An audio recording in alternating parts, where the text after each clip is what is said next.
Paper எடு, இந்த paper எடு என்று சொல்கிற காரியங்கள் எல்லாம் பார்க்கிறோம். நிறைய பேப்பர் காமிக்கிறோம். ஒரே ஒரு பேப்பர் இல்லைனாலும் நம்ம அங்கே அவமானப்படுகிறோம், அங்கே நாம் தண்டனைப்படுத்தப்படுகிறோம். இது உண்மைதானே நடக்குது. இப்படி ஒரு 10 பேரை நிற்க வைத்து கொண்டிருக்க 11ஆவது நாம் போகிறோம். அப்போ தான் நமக்கு ஞாபகம் வருது, ஐயோ லேப்ஸ் ஆகி போச்சு, நமக்கு லைசன்ஸு இன்சூரன்ஸு நேற்று ரினியூவல் பண்ணியிருக்கணுமே, நம்ம ஒரு வாரமாக நினைக்கிறோம் பண்ணலையே, கரெக்டாக இன்றைக்கி மாட்டுவோம். அப்போ நம்ம வேணும்னு செய்யல, ஆனாலும் செஞ்சவங்களா நம்ம இருக்கிறோம். வேணும்னு செய்யல, ஆனாலும் செஞ்சிட்டோமே, தவறிட்டோமே, மாட்டிக்கிறோம். இப்படி நிறைய காரியங்கள் நடக்குது.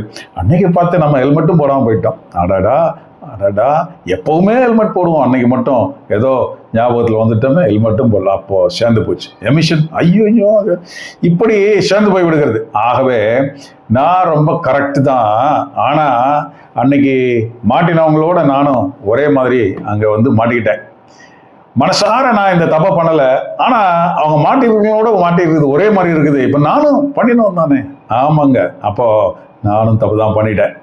அங்கே தலைமை காவலர், அதே அந்த இன்ஸ்பெக்டரோ யாரோ அங்கே ஒருத்தர் நிற்கிறவரை நம்மளை தனியாக அப்படி இங்கே வா கூப்பிட்டு, சார் எனக்கு பேப்பரில் நீ கிளம்பு அப்படின்னா, அங்கே மீதி 10 பேர் நிற்கிறாங்க, என்னை மட்டும் கூப்பிட்டு நீ கிளம்பு அப்படின்னா அப்படியே சந்தோஷமாக ஓடுவோம்ல.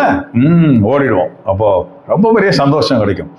இப்படித்தான் இயேசு கிறிஸ்து செய்கிற காரியமாக இருக்கிறது. இயேசு கிறிஸ்துவோடு நாம் தொடர்பில் இருந்தால் ஒன்றும் இல்லை, அந்த அங்கே நின்ன இன்ஸ்பெக்டர் அவர் நம்ம சொந்தக்காரர், அதனால் அவர் நம்ம கூப்பிட்டு அனுப்பிச்சி விட்டார். இயேசு கிறிஸ்துவும் இப்படி செய்யத்தான் வந்தார், இப்படி செய்யத்தான் இந்த உலகத்திற்கு வந்தார். நாம் ஒன்றும் பரிசுத்தரா இல்லை, நாமளும் அதே தான். ஆனால் அவரோடு தொடர்பில் இருப்பதால் நமக்கு அந்த எக்ஸ்கியூஸ் கிடச்சிடுது இல்லையா? போ ரினியூவல் பண்ணிக்கோ, எல்லாம் பண்ணிக்கோ, இன்னொரு தடவை அப்படி ஆகிடும்.